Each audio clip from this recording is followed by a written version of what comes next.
Hey, good morning, good evening, good afternoon. Today we're going to talk about mix buses. We want to send my microphone to my mix bus right over here.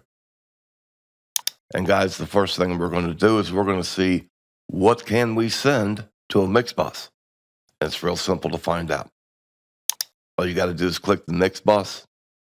You'll see everything highlighted there.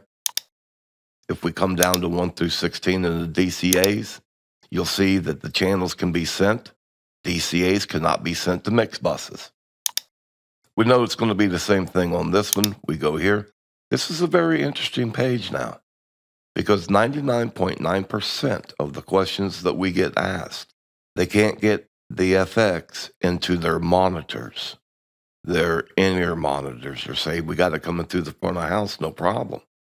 But we cannot get it into our monitors. And we're going to talk about that here in a second.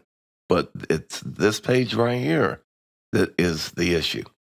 And then we come down to our buses and our matrix.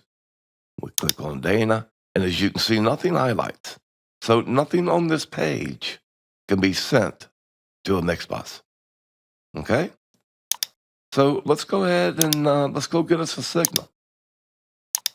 We'll come up to channel here, and we'll look at here and try and get this gain going up for us.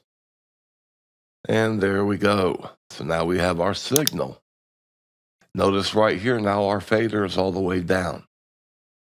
If we make sure we're highlighted here, we come up to sends. You'll see that our bus is in the pre-fader position, just where it needs to be. At this point, we come down here and we click on my mix bus. We're going to raise this channel up to unity, and I have now sent this channel into this bus. And I simply click off of it again. And as you can see now, our signal here, we still haven't raised our channel fader. We're still on channel 1. So if we come down here to the bus, there it is. You see now that I've raised this up, that signal is now coming out of my mix bus right here, coming out of XLR output number 1.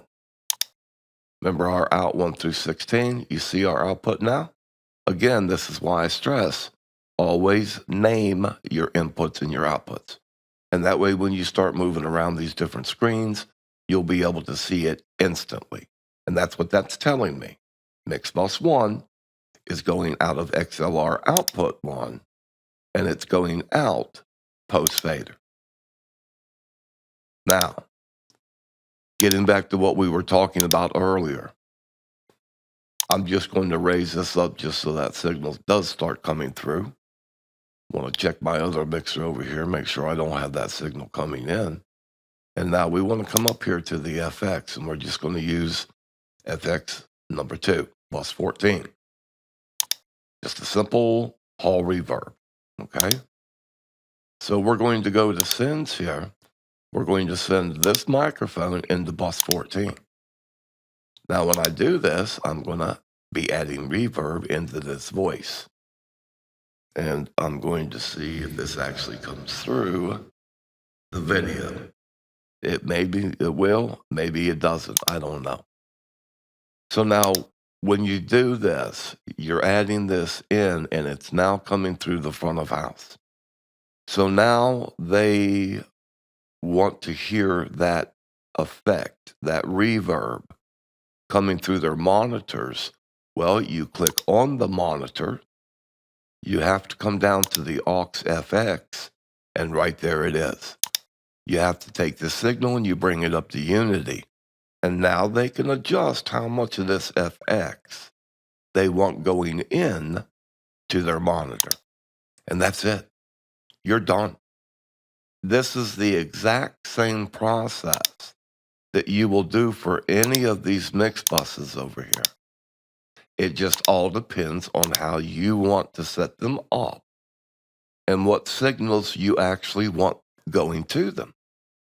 So there's a whole lot of different ways you can configure this. But as far as the mix buses go, it truly is just that simple. Okay? Take care. God bless. And we are out of here.